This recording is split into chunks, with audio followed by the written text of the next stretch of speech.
Good afternoon, and thank you for joining us for today's webinar. We're very excited to bring you in for our second installment of CISO's Debate, with today's topic revolving around if every security team needs a SIEM.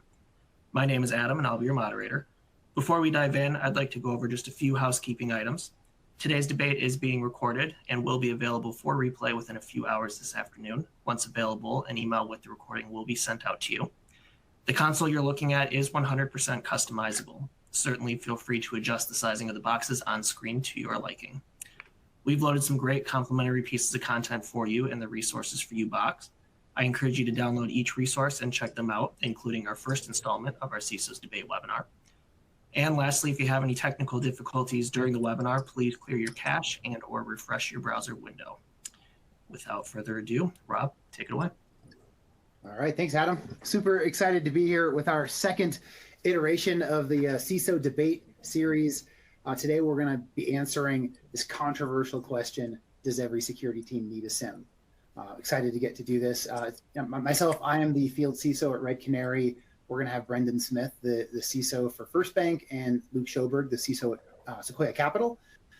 We'll give a little bit more intro on those two in just a moment. But first, I want to introduce the topic and really introduce the idea of doing this debate series. We've just been thinking, hey, how could we help set up more civil conversation in society? How can we further some areas within security where maybe there are two right answers, and it's useful to kind of think through what does the right path look like? And that's what the CISO Debate series is all about, a chance to get a couple of CISOs to go head to head in a constructive way and see if we can get some insight on some controversial areas. So today we're going to talk about whether a SIEM is essential to your security program. The SIEM, I'd say over the last 10, 15 years, maybe we've gone from a place where most security programs didn't have a SIEM to most security programs do have a SIEM.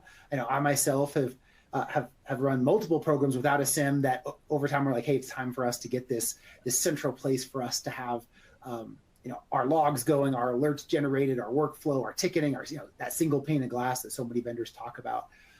I've been there as ArcSight was implemented and as ArcSight was ripped out. I've been there as other more modern SIEMs have been implemented and ripped out, and as we've run into some of the challenges of those things that make us question, has the investment been worthwhile? So this is a question that's really been top of mind for me for much of my career. I know I need elements that the SIEM provides. Do I need to have a SIEM itself? So that's what we're going to talk about today. We brought two experts who have been running security programs for a long time to help us think through this. If you're familiar with how a debate format works, we have a statement, a declarative statement that they're going to get to debate. So the statement today is every security team needs a SIEM. And Brendan Smith is going to take the pro side of that argument. Brendan is like I mentioned, the CISO at First Bank, where he has worked to implement controls there. Brendan, how many years you've been there? I know it's been an awfully long time. I have my notes here. Yeah, just about 15 years at this point. 15 years. That's awesome. Working your way up throughout the bank, and now, of course, leading the security program and reporting to the board there. I know we'll also talk about some of your exploits outside of that a little bit later in the debate. Brendan, thanks for joining us. Anything you want to say to the group before we get going? No, I think I started on Cisco Mars for anyone that knows that SIEM. So, but thanks for having me. Awesome. All right, we'll go also introduce you to Luke Schoberg. Luke is the global CISO for Sequoia Capital, really responsible for all their integrity and security of those systems. Ran IT previously, like a lot of us, and as you can see here, got his BA in biology from Cornell. Luke, really appreciate you being here with us today. Anything you want to say to the group before we get going? I'm excited to be here and throw some good ideas around. Awesome. All right, before we start officially, which we're really close to starting, let's just go through the format. We're going to have like we mentioned, just the introduction. Does every security team need a SIEM? Really the question, or the statement, the declarative statement, every security team needs a SIEM. Brendan is going to have 5 minutes to make his case uninterrupted. At the end of that, Luke will have 2 minutes to rebut the points that Brendan just made. And then we're going to give Luke 5 minutes to give the con case. And then Brendan will have the last word with 2 minutes to rebut that. Afterwards, we're going to give you guys a couple of minutes to vote on who the winner of the debate was, and we'll share those results here live during the debate itself. With that, I think we're ready to get going. Brendan, I'm gonna go ahead and throw it over to you first. Take it away. All right, great, thank you. So to get started on why every security team needs a SIEM, one of the things I want to point you all to first is a quote from Kevin Mandia in his congressional testimony regarding the SolarWinds breach. So if you're not familiar with that, Mandiant was breached by a nation-state actor via SolarWinds. So one of the things he said in his testimony to Congress is, over the course of weeks we spent investigating our security incident, we had over 100 of our employees working virtually around the clock to rapidly identify what had happened and what we had to do about it. And so that's pretty noteworthy when you think about it. I don't think there's many folks on this call that could rally 100 security responders to work on a threat or incident response, much less of Mandiant's caliber for weeks at a time. And so as we think about that in the context of SIEM, I think SIEM is an important sort of equalizer. It's an opportunity for us as defenders to have visibility into our environment such that we can respond to these types of more sophisticated threats and have a chance at detecting them, because it's certainly not a case where a single tool or a single telemetry source can do that for us. And so I really think it's a force multiplier, right? It's the hub for which all the visibility comes and enables our incident response efforts. So really briefly, what is SIEM not from my perspective? SIEM is not something for just compliance, right? You may have had to do that for your regulatory requirements or something to that effect, but that's not what I'm advocating for. I don't think it's expensive solutions necessarily anymore either. They're certainly out there and you can go that route, but I think there's other opportunities to do that. And I don't think it's something that's a single massive system installed on-prem anymore. And so what I really think of as SIEM today is that it's really sort of it can be a collection of systems, but with a single sort of point of visibility for your organization into telemetry. So it's not necessarily just one system. You may have a couple of different pieces that you pull together to make that sort of SIEM environment, but it's giving you that platform to respond effectively to that threat. And so when I think about it, right, SIEM is really visibility. It's visibility for our organizations into what's happening in our environment. And I think the thing I think about is that you really can't protect what you can't see as defenders. And so we need all those telemetry sources in some sort of manageable interface such that we can see what's happening in our environment. It's a key component of incident response. If you look at the MITRE ATT&CK framework, for example, right, all those methodologies out there that are available for exploitation, if you're trying to train your team to threat hunt across all of those different methodologies, and you're trying to send them to 5, 10, 15 different tools to collect that information, something's going to get lost in that, right? You're going to lose access, or you're going to lose visibility, or you're going to make a mistake in the incident response process. So it's super critical that we pull together all those sources so that we can have an effective response process that accounts for all of those different elements. And I think a fantastic example of this is the relatively recent Log4j vulnerability. So when that came out, it affected all sorts of different systems right across the board. And it was very difficult to get detection in place. So if you were trying to respond to a threat like that and you didn't have a single place of visibility, it's going to be a very difficult challenge to understand what's happening there. And it requires just a scale of response that's difficult to sort of replicate if you're chasing each system that you own from a telemetry perspective individually and then trying to pull together those pieces. So I think it's a critical element of that type of response. And this is something that I think is a growing concern for security teams.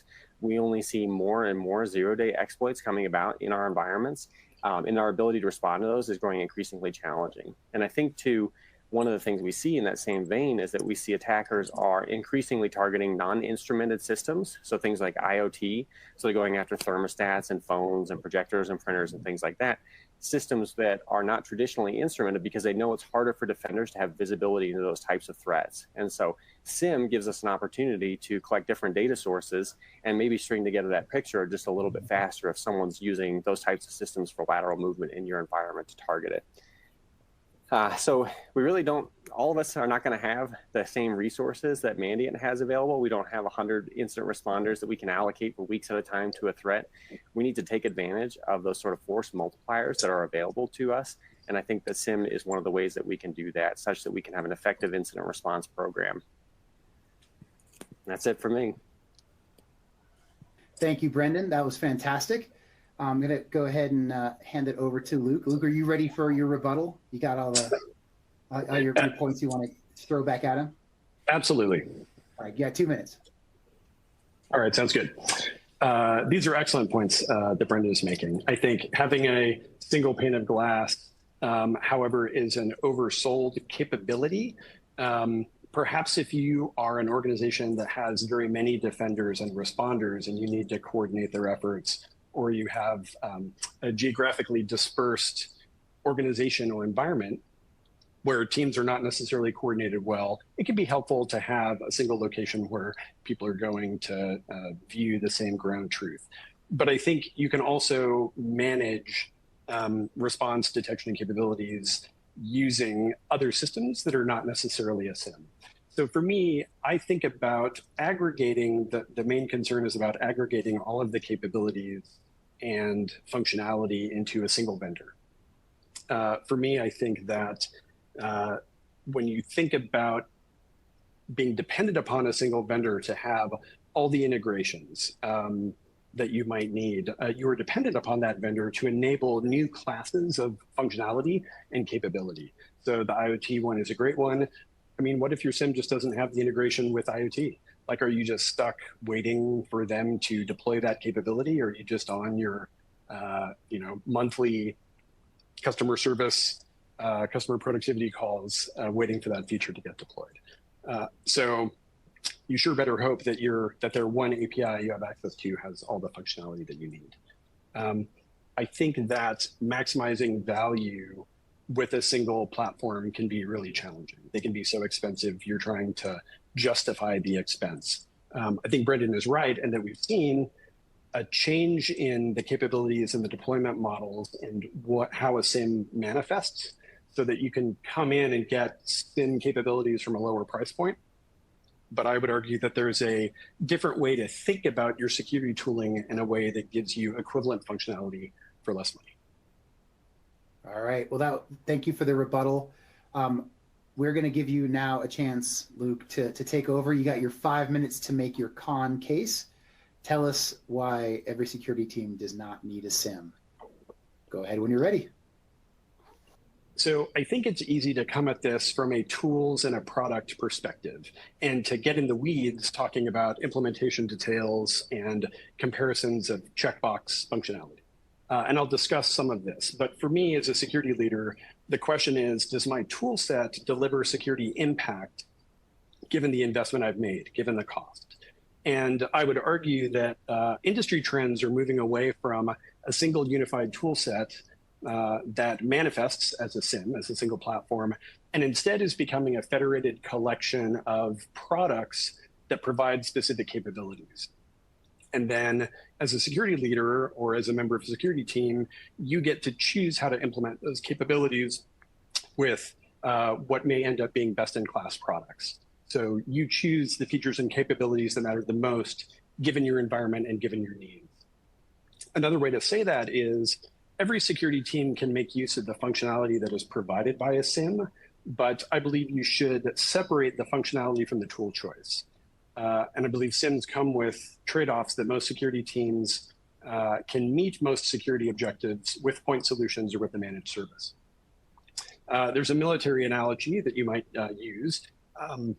Imagine a nuclear-powered aircraft carrier versus a fleet of speedboats with guns and rocket launchers. I did not serve in the military, so I won't go too deep into this analogy. It could be a little silly, but I'd observe that the latter is more nimble and that you can train a few operators in a short period of time versus needing a huge crew and needing specialists and dealing with the associated infrastructure cost.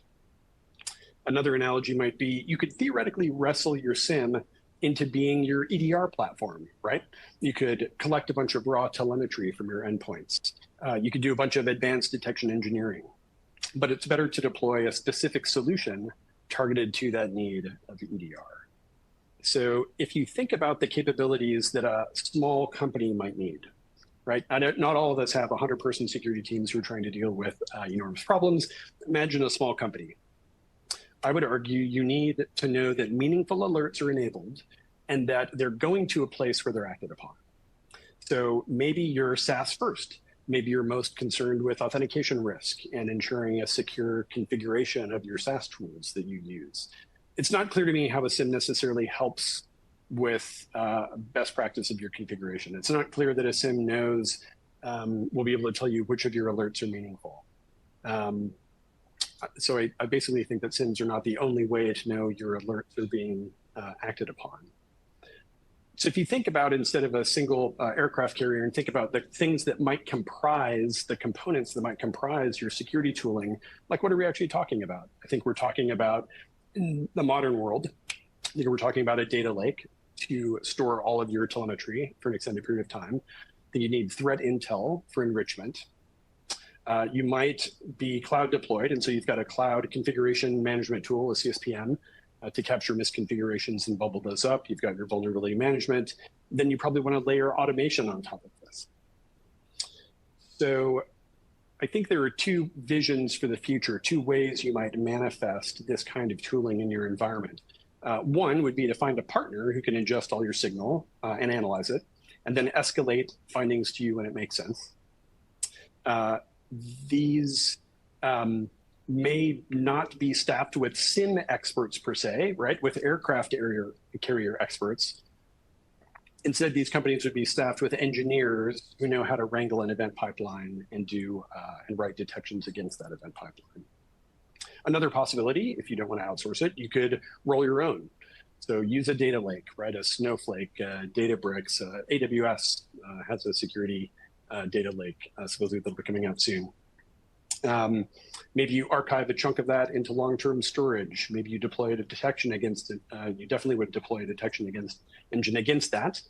You hook automation into this stack, and now you take action. So now you've shifted from this aircraft carrier, human-driven aircraft carrier with a fixed set of limitations, and you're treating this instead as an engineering problem where responses can be automated, and not a vendor problem where you have a single pane of glass and one throat to choke. I think that those phrases reflect a legacy mindset in security and in technology tooling. And as security practitioners, we should adopt an engineering mindset instead. In solving our problems, we should be willing to seek best-in-class solutions from our different products as we work to deliver security impact for a reasonable price. Awesome. Thank you very much, Luke. Well done. All right, Brendan, you're going to get the last word. Do you have any kind of rebuttal for that argument? Go ahead and give you 2 minutes. Yeah, I think I do. So Luke makes some fantastic points. And I think, honestly, as I heard him speak, a lot of the points he makes really lend themselves to what I kind of describe as the sort of a more modern SIEM approach, right? So you're picking best of breed solutions. So you may have EDR, right? And you don't want to force your SIEM to be a full EDR platform. But what you might do is you might ingest just the resulting alerts from your EDR into that SIEM, or in his example, potentially a data lake, right? So that you can respond to that and then sort of enrich that event with other data points. And to me, that's the visibility that's key that you really need from sort of that SIEM, is that opportunity to look at all these best of class tools, but in a way that you're not having to train people on every single best of class tool that's out there, because that quickly gets expensive and challenging. And so to me, I think there's a lot of overlap in what he describes. And I think that that's really some of the benefits you get from SIEM, is being able to go out and sort of take that from an engineering mindset and find those best of class tools, but then not have to worry about sort of, do I have to teach someone that specific tool, right? Can I just ingest this into a single point where I can respond effectively as an organization? So to me, he's describing sort of the more modern SIEM approach. And again, I don't think it has to be an expensive vendor solution necessarily. I think you can do things like he describes, right? Like take your data, put it in a single point or a data lake or something to that effect, that you can access that and enrich it and kind of respond with it. And I think that that's a significant benefit. And I think that's really what SIEM is after, is those types of things. So I think that my idea of the big vendor coming in to solve it is going away. And I think more modern SIEMs are a more flexible approach. Thank you, Brendan. All right, so we got through our debates. We've heard from both sides, and now it's going to be time for you guys to vote for our winner. Adam, okay, you got it started. So you guys have a couple of minutes here for you to vote for the winner. While we do that, I'm going to give a little bit of my perspective here. I think that the sides that maybe to be expected kind of come pretty close together on this one, in that it just kind of depends on how you define a SIEM, right? If you're defining a SIEM as I go buy this one box that needs to do everything, like we can all agree, no, not everyone needs to have that.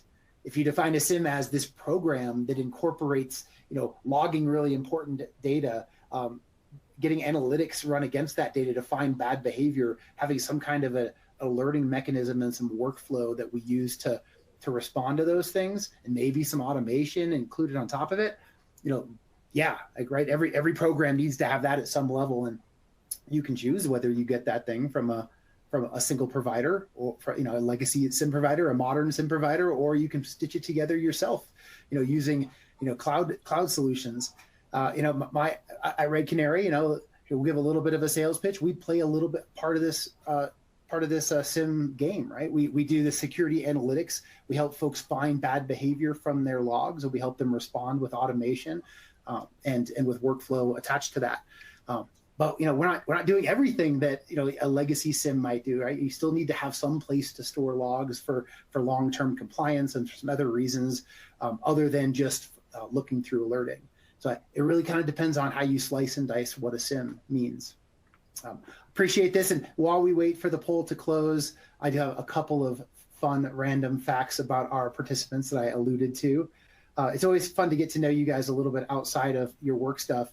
And it sounds like Brendan, you had a note on there, but you were in the Google Hall of Fame because you popped Google search results with a persistent cross-site scripting. Is that right? Can you give just a quick, how did you find it and what was the results of your cross-site scripting find on Google? Yeah, like all good things, it was dumb luck. So I was doing some cross-site scripting testing against a different application, and I was curious to see if the results of what I was doing had been indexed in Google for pure curiosity. And so I did a search for it, and then my payload from the other site I was targeting popped up in the search results. And so pure blind luck, but super fun. I did not use it for nearly as many pranks as I should have. But Google got it fixed, I think, in half a day. So I was pretty impressed, but it was super fun.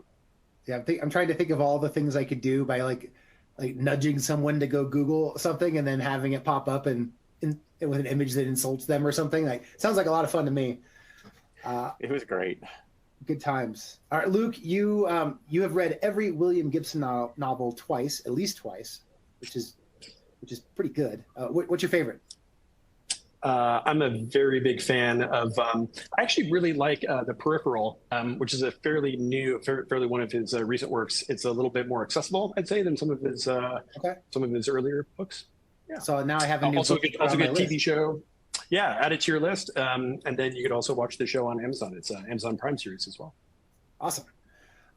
And you also, this one, you disassembled most of your bicycles as a kid, but you never were able to put any of them back together. Does that mean you went through a lot of bicycles, or did someone else help you put them back together after? It meant I went through a number of bicycles, unfortunately. Yes. If I were to approach it now, this is definitely pre-security career, pre-technology.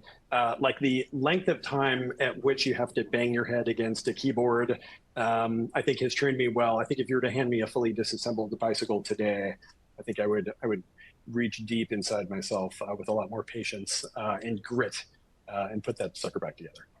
A little bit of YouTube along the way, I bet. Probably wouldn't hurt. Probably would not hurt. I tell you, that's for me. Anytime I have a new hands-on project, go watch a YouTube video, and all of a sudden, it's not so bad. Absolutely. All right, before we show the results, which I think they're now closed, the poll is now closed. We wanted to show the results of a LinkedIn survey that we did as we were promoting this. We're like, hey, what do you guys think before we walk in?